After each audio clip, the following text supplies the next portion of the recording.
right, guys, now we're going to talk through some hip mobility. I think you can pretty much understand why hip mobility is so important, whether it be throwing kicks and even being able to generate power through the ground reaction force through the ball of your foot, through your leg, all the way up through your pelvis, through your thoracic spine, through your shoulders, and then out through your strikes, whether they're elbows, hammers, whether you have a force multiplier like a stick. Your hip mobility is important because that's where you'll get the bulk of your rotation. You also want to remember that the muscles in your hips are the largest muscles in the body, so that way, as long as you can use those muscles to work through that full range, you'll be generating lots of power. The smaller you are, the more important it is to have hips that actually work well to generate power. The first thing we'll do is a half kneel here, and I want your knee directly on top, or your knee is directly below your hip, and your hip is directly underneath of your shoulder. Let's see if you guys can see this way. So you don't want to lean forward. All right, that's a different kind of stretch. I want my femur bone to be seated in my pelvis as close to the anatomical neutral as possible. And the way I'm going to get that to get even more into that neutral position is by engaging my glutes. So I'm going to squeeze the butt of the leg I'm kneeling on. And what that's going to do is it's going to cause an extension in my hip. So the front of my hip flexor, has no choice but to lengthen.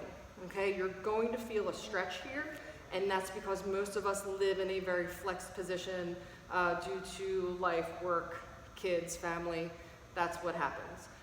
So by doing it this way, we're squeezing our glutes, which are putting our femur and our pelvis in as neutral of a position as possible, allowing the front of my hip to lengthen. And it's kind of a two-fold stretch. So not only am I lengthening the front of my hip, but I'm actively engaging the back of my hip so that my body remembers how to put my skeletal system into this position. So that way, whatever you gain in this hip mobility, you'll be able to use. So you're going to squeeze that glute, exhale. We call it milking the exhale. So you hold that squeeze until you're done exhaling, and then you can relax, and then do it again, okay? For the more advanced students, if you're not feeling as much of a stretch, when you inhale, don't relax. Keep that engaged, and then as you exhale, engage the glute even more, okay? So you can do 6 inhale and exhale glute squeezes, an isometric contraction to lengthen out the front of the hip on both sides. See how my knee is directly underneath my hip and my shoulders are either slightly behind my hip or right on top of my hip.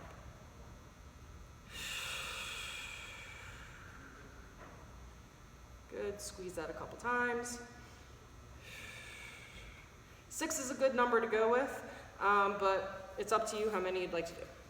All right, another exercise that I really like for hip mobility is called the frog, so I'm gonna move you guys down. So the frog, you have to let your legs come out like a frog's would, and then you're back down with your forearms in front of you. And you're just going to rock back and forth like you're on railroad tracks, okay? Again, you're not going to press into any discomfort. You're just going to move through whatever range you have. After about 6 of these, then you're going to add in that internal rotation. So as I come forward, I'm going to rotate one leg in and then bring it back, and then the other side and back. Stay on those railroad tracks. You don't want this to happen, okay? Breathe into it. And this isn't about perfection, this is about progress. So the last frog you do should either feel better or grant you more motion than the first frog you did, okay? Good. Another one of my favorites is a 90-90. So with a 90-90, my femur is coming directly off of my pelvis, and then there's a 90-degree angle at my knee and a 90-degree angle at my ankle. Same thing with the other leg. My femur is coming directly off of my pelvis, perpendicular, with a 90-degree angle at my knee and a 90-degree angle at my ankle. You can hold your ankle and stretch over with a flat back. You don't want to curve, okay? Flat. And what that'll do is it'll stretch out the piriformis, so the stretch this muscle right under here. You want intent through this. You want to feel your knee and your ankle pressing into the floor. Same thing with the front leg.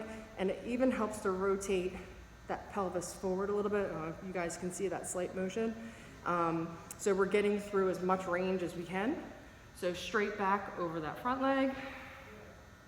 And then you can come up tall. From here, I want to keep my feet where they are and pry my knees away from each other. Trying not to put my hands down, but if you have to, that's fine. Use your hands to help. And then rotating over, now you're on the other side. So same thing, intentionally pressing down through the knee and the ankle, rolling that hip forward, hand on the other ankle, and then reaching forward with a straight back to stretch out the piriformis.